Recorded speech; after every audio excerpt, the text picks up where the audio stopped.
mayor crecimiento y sobre todo cómo leer esta cuestión de la inflación, que es increíble lo que sucede con el INDEC, ¿no? Porque cambia la gestión, cambian los gobiernos, pero seguimos desconfiando de la Siempre se cifra del pone en INDEC. duda lo que dice. Siempre se pone en Sea peronista, duda, libertario, sí, siempre, sí. pero che, vos sabés que en mi zona, que en mi área, bueno, en este sentido, O vamos, ¿esto está claro, chequeado? también Sí. vamos a charlar con el director del Instituto de Estadísticas y Tendencias Sociales Económicas, porque el pasado 3 de noviembre este instituto publicó y difundió su informe de economía, su informe económico y social correspondiente al mes de octubre, en el cual también estimó de manera anticipada una inflación similar del 2.3%. 10 días antes. 10 días antes. Ya está en línea para charlar con nosotros Germán Romero, que es director de justamente el Instituto de Estadísticas y Tendencias Sociales Económicas. ¿Cómo te va, Germán? Bienvenido a Medios Rioja. Para Alta Data, Matías y Ivana, te saludamos. Buen día. Muy buen día, Matías, Ivana, un gusto en saludarlo a ustedes, a todo el equipo y a la audiencia, por supuesto. No, por Gracias. favor, gracias a vos por el contacto, Germán. Bueno, siempre ustedes adelante, ¿no? Siempre marcando la cancha en este aspecto, Germán, sobre todo ahí en la querida ciudad, provincia de Córdoba. ¿Coincidís con este número de este monto de IPC que dio el INDEC, que nosotros denominamos inflación del 2.3 para octubre?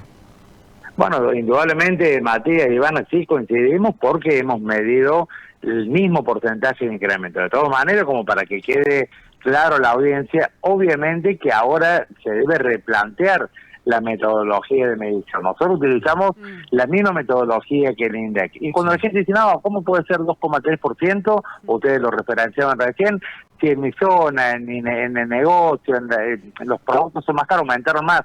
Y es cierto, yo lo que quiero explicar es que la metodología nosotros podríamos medir de una manera distinta, pero quedaríamos totalmente desfasados. Lo cierto es que hoy se miden en función de la metodología científica que hace el INDEC. Digo, está mal y no estaba mal, pero son parámetros obsoletos. Por ejemplo, Claro. a ver, cuando nosotros medimos que las tarifas se incrementaron, se quitaron subsidios a la energía eléctrica, al gas, al agua, siempre lo que fue para el INDEC, es decir, lo que gastaba una familia en alquiler, en el pago de luz, de agua, de gas, de telefonía y demás servicios, impuestos inmobiliarios o tasas inmobiliarias, eso representaba un 16%, y sigue representando para medir, un 16% del total de gasto de una familia. Indudablemente que hoy eso ya no es así. Si tomamos el alquiler más la factura de los servicios, las tarifas públicas, donde se triplicaron y hasta cuadriplicaron en el último año, indefectiblemente, en vez de ser el 16, debería ser una incidencia del 35%. Entonces, cuando medimos la inflación, aumenta la luz el doble y no va a tener incidencia en la inflación. Por el otro lado, cuando vemos los alimentos que durante el mes de octubre aumentaron 2,8%, nos encontramos, claro, que por separado aumentó la carne un 7%, los lácteos un 7%, el aceite, las harinas, los cereales un 5%, higiene y limpieza aumentaron un 8%, pero a la hora de medir inflación se toma un porcentaje de las porciones recomendadas para una familia. Entonces, claro, no termina de transmitir la realidad. Como se mide la inflación, está bien la medición del INDEC. Ahora, habría que cambiar desde ya los parámetros para poder tener el termómetro real de cuánto es la inflación. Obviamente que hace décadas o hace por lo menos 7 o 8 años debimos haber cambiado los parámetros y cambiándolos gradualmente, pero claro que ninguna gestión gubernamental nacional va a querer asumir ese costo de decir, miren, la inflación no es el 2, es el 7 en realidad. Entonces digo, este es el tema que se debe replantear. Sí. Pero al inicio de la pregunta me remito, Sí. que coincidimos, hemos medido con esta metodología el mismo porcentaje inflacionario cambien. que el Instituto Nacional. No lo cambien porque no les conviene políticamente, digamos. Por eso hay que asumir el costo, Claro. de decir, bueno, miren, nos vamos a sincerar, la inflación no es es el 6, pero digo, no es esta gestión, lo fue la Ahora, gestión anterior y la anterior debemos siempre, cambiarlo, sí. ¿no? Ahora, Germán, antes el consumo se mantenía y la inflación subía por la emisión monetaria, el plan platito, un montón de cuestiones más que conocemos y veníamos charlando hace rato. Pero ahora tenemos un montón de sectores que reportan caída en el consumo, pero aún así se mantiene un cierto nivel de inflación. ¿Cuál es la explicación que ustedes, si es que han logrado alcanzar en este aspecto, qué es lo que justifica esta conducta? Bueno, a ver, principalmente comentarle que estamos en una absoluta recesión, digo, más allá de que el gobierno se vanaglorie de logros y demás, a la microeconomía, a la ciudadanía de a pie no les llegó ningún beneficio. Yo les comento en dos aspectos. Desde el punto de vista comercial, el mes de octubre de 2025 fue el peor mes del año en ventas, cuando hablamos de los comercios de cercanía, de proximidad que venden alimentos, es decir, uniendo en un solo grupo carnicerías, almacenes, pollerías, fiambrerías, verdulerías y panaderías. Ese conjunto de comercio, medido sobre un mismo universo de clientes, perdió en volumen, es decir, en ventas, en volumen, en unidades, 9,1% respecto a octubre 2024. Cuando medimos los 10 meses transcurridos de 2025 y lo comparamos con igual periodo de 2024, esa caída en volumen es del 22,1%. ¿Cómo se aplica esto? Digo, la inflación parece ser baja. Cuando decimos, no, 2% y teníamos a fines de 2023 a inicio de 2024 entre 25, 14 y 17%, parece nada. Pero la inflación es extremadamente alta, es lo que tiene, nosotros tenemos por menos lo que tiene cualquier país real, normal, digamos, por año, ¿no? Entonces, digo, cuando la inflación incluso es del 2%, pero los salarios pisados por el gobierno nacional no superan la mejora en un 1% mensual, estamos duplicando lo que es el ingreso. Entonces indefectiblemente le seguimos sacando, el Estado sigue sacando,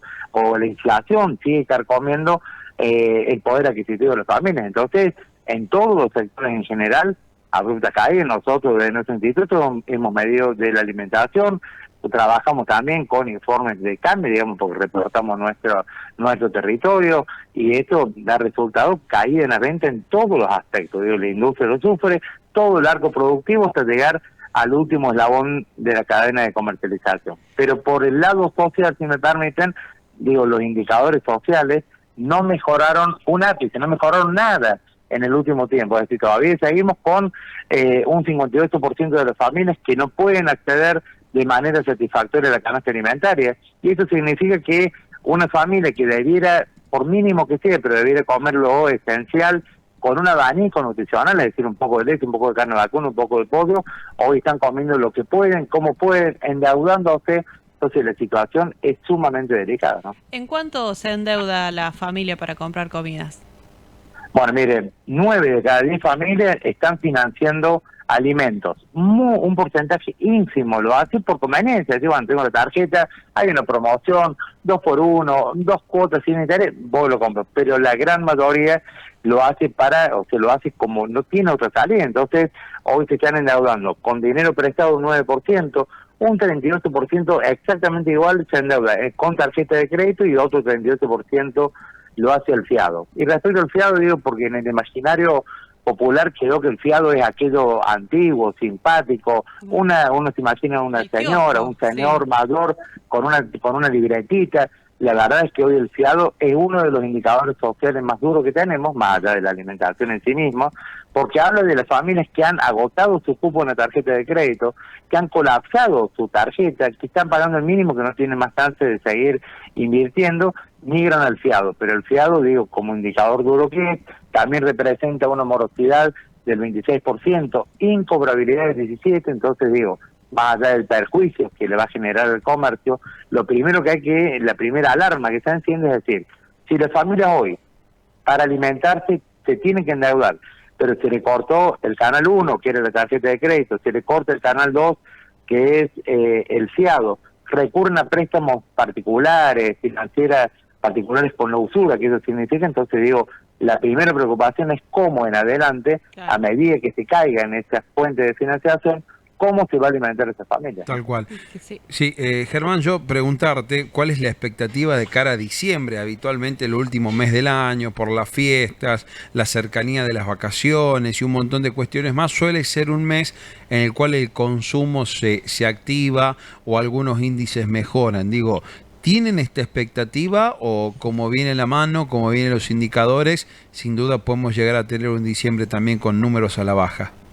Bueno, Matías, excelente pregunta. Cada efeméride del año, es decir, que el Día de la Madre, el Día del Niño y el Día del Padre, fue menos, no cumplió con las expectativas. Obviamente que la fiesta de fin de año siempre tiene movimiento, pero también hay que decir que este último bimestre, o principalmente el último mes del año, como es diciembre, también, más allá de las expectativas que hay, que seguramente nos va a arrojar como resultado menores ventas que en diciembre de 2025, hay que decir también que se carga de inflación estos meses, ¿no? Ya tenemos el mes de noviembre donde hay incremento de tarifas de servicios como es energía eléctrica, el gas, el agua en el orden del 4%, salud privada, combustible, eso va a impactar directamente en alimentos y en inflación. Y en diciembre, normalmente es un mes inflacionario, te das cuenta de que está el aguinaldo, están las fiestas, eso hace incrementar la demanda y por ende el precio de la oferta sube. Además, obviamente que hay que sumarle un poco de especulación también de ciertos actores, Sí. pero lamentablemente, entendemos que el último mes del año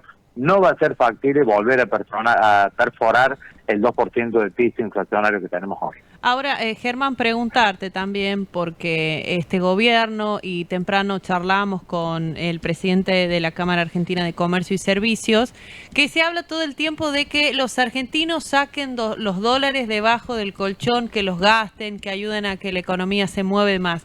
Vos realmente con todos estos números, con el endeudamiento que tienen las familias, con este escenario a futuro pronto, poco positivo, porque como decís, va a llegar un momento que no se va a poder pagar la tarjeta, que ya están pagando el mínimo, los préstamos y demás. ¿Vos realmente sentís que hoy hay una gran cantidad que tiene todavía esos ahorros o los quemó en la primera parte del gobierno de Javier Milei, el primer año, para justamente poder comer todos los días? Mire, principalmente creo que la mayoría de las personas, si no tienen un plato de comida en la mesa, menos van a tener dólares bajo el colchón. Indudablemente quienes tenían ahorro en manos de la inflación, en manos de un ajuste muy duro, lo terminó. Obviamente quedará un sector menor, o sea, un estrato social alto, del que después en enero vamos a escuchar que seguramente el gobierno nacional, en estas otras gestiones también, dicen, bueno, pues, a ver, se quejan, pero las plazas hoteleras, las plazas turísticas están llenas, las playas argentinas desbordan. Sí, pero nos acordemos que tenemos un 6% de un estrato social extremadamente alto, donde indudablemente las políticas de este gobierno, las políticas económicas lo favorecen, un estrato social de clase media alta y un poco de clase media esforzada que puede llegar, digo, pero es un pequeño porcentaje de la población que con ese pequeño porcentaje llenamos las plazas turísticas y demás. El resto de la clase media que hoy se ha convertido en un tobogán hacia la pobreza, hacia abajo, realmente la está pasando mal. No solo no tiene dólares, no tiene pesos y lamentablemente lo más doloroso, no tiene comer. Tal cual. Germán, gracias por estos minutos. Es siempre un placer charlar con vos. El placer es totalmente mío, que tengan buen día. Abrazo grande. Ahí estaba la nota con Germán Romero, director del Instituto de Estadísticas y Tendencias Sociales y Económicas de la provincia de Córdoba, bueno, dando un pantallazo, ¿no? Cómo vienen hace tiempo ya ellos midiendo de manera más rápida y sobre todo acertando bastante. Es un instituto que las mediciones que realizan son para tener en cuenta porque no se alejan de la manera que mide el INDEC, más allá que ellos reconocen que miden de la misma forma el INDEC, aunque el INDEC está medio desfasado en algunos parámetros que toma respecto a la medición, porque si no los números serían todavía mayor, ¿no? Reitero a lo que volvíamos al inicio de la nota. Pasan los gobiernos, seguimos desconfiando de las mediciones del INDEC. Esto es increíble, ¿no? Sí, bueno, tiene que ver con esto, de que históricamente ningún gobierno o la gente que ha gobernado ha tomado la decisión de actualizar esos parámetros de medición porque claramente no les conviene. Ahora, es cierto, estos números son reales. El tema es que son datos del 93. Es como que vos te conocías cuando tenía 2 años. Y bueno, pero pasó 30